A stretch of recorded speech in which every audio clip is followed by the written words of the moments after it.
मराठा आरक्षणाच्या लढ्याला आता नवं वळण मिळालंय। हैदराबाद गॅझेट आणि सातारा गॅझेट नंतर कोल्हापूर गॅझेटची चर्चा जोर धरू लागली आहे। ब्रिटिशकालीन 1886च्या कोल्हापूर गॅझेटमध्ये मराठा आणि कुणबी समाजाबाबत करण्यात आलेल्या उल्लेखांच्या आधारे मराठा समाजाला कुणबी प्रमाणपत्र देण्याची मागणी करण्यात येते। पाहूयात।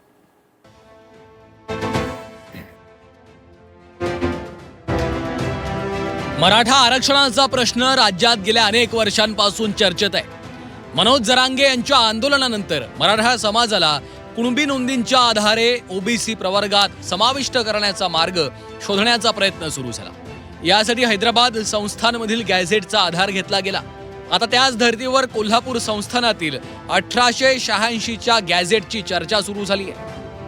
सकल मराठा समाजासह विविध संघटनांनी सरकारकडे कोल्हापूर गॅझेट लागू करण्याची मागणी केली आहे। या गॅझेटमध्ये तत्कालीन कोल्हापूर संस्थानात सुमारे 2,99,000 कुणबी आणि सुमारे 62,000 मराठा असल्याची नोंद आहे, असा दावा करण्यात येतो आहे।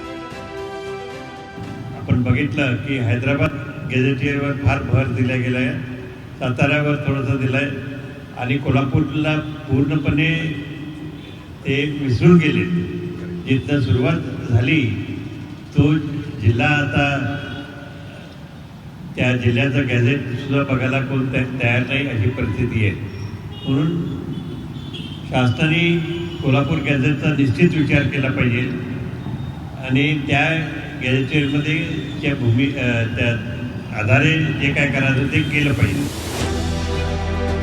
मराठा संघटनांचा दावा आहे की ज्या पद्धतीनं हैदराबाद गॅझेटच्या आधारे कुणबी नोंदी शोधण्यात आल्या, त्याच पद्धतीनं कोल्हापूर गॅझेटचा विचार झाल्यास पश्चिम महाराष्ट्रातील लाखो मराठा कुटुंबांना त्याचा लाभ मिळू शकतो।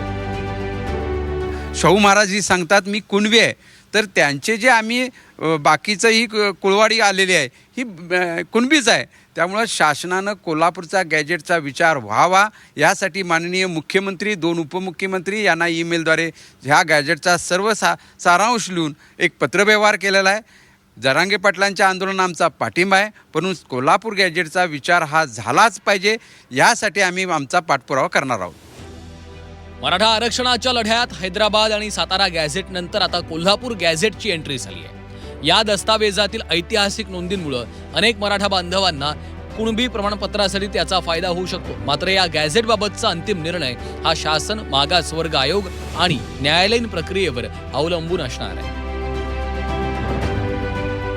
प्रताप नाईक, झी 24 तास, कोल्हापूर।